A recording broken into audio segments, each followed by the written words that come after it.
नमस्कार साथीहरू, स्वागत छ तपाईहरुलाई टेक्निकल कृष्णमा।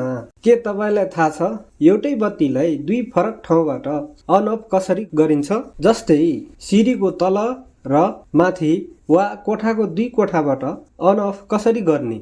आजको भिडियोमा हामी टु वे स्विचको पूरा कन्सेप्ट सजिलो तरिकाले बुझ्ने छौं। सबभन्दा पहिला बुझौं टु वे स्विच के हो। टु वे स्विच यस्तो स्विच हो जसले एउटै लोडलाई दुई ठाउँबाट कन्ट्रोल गर्न सकिन्छ। यसको प्रयोग सिडीमा, लङ करिडोरमा, बेडरुममा प्रयोग गरिन्छ।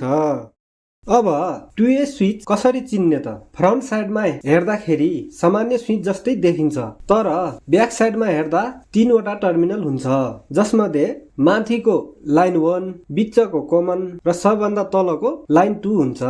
यी तीन टर्मिनल भएका स्विच नै टु वे स्विच हो। टु वे स्विच कसरी कनेक्सन गर्ने त? कनेक्सन गर्नको लागि हामीलाई दुईवटा टु वे स्विच, एउटा बल्ब, फेज र न्युट्रलको आवश्यक पर्छ। अब स्टेप बाई स्टेप कनेक्सन गर्ने छौं। स्टेप 1, स्विच 1 को L1 बाट स्विच 2 को L1 मा एउटा वायर कनेक्ट गर्ने। स्टेप 2, स्विच 1 को L2 बाट स्विच 2 को L2 मा अर्को वायर कनेक्ट गर्ने। यी दुई वायरलाई ट्राभलर वायर पनि भनिन्छ। स्टेप 3, अब फेजलाई स्विच 1 को कमन टर्मिनलमा कनेक्ट गर्ने।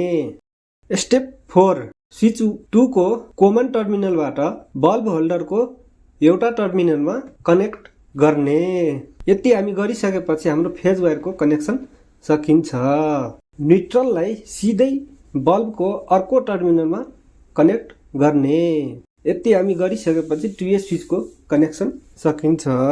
यदि भिडियो इन्फर्मेटिभ लाग्यो भने लाइक, सब्स्क्राइब र सेयर गर्न नबिर्सिनु होला। धन्यवाद।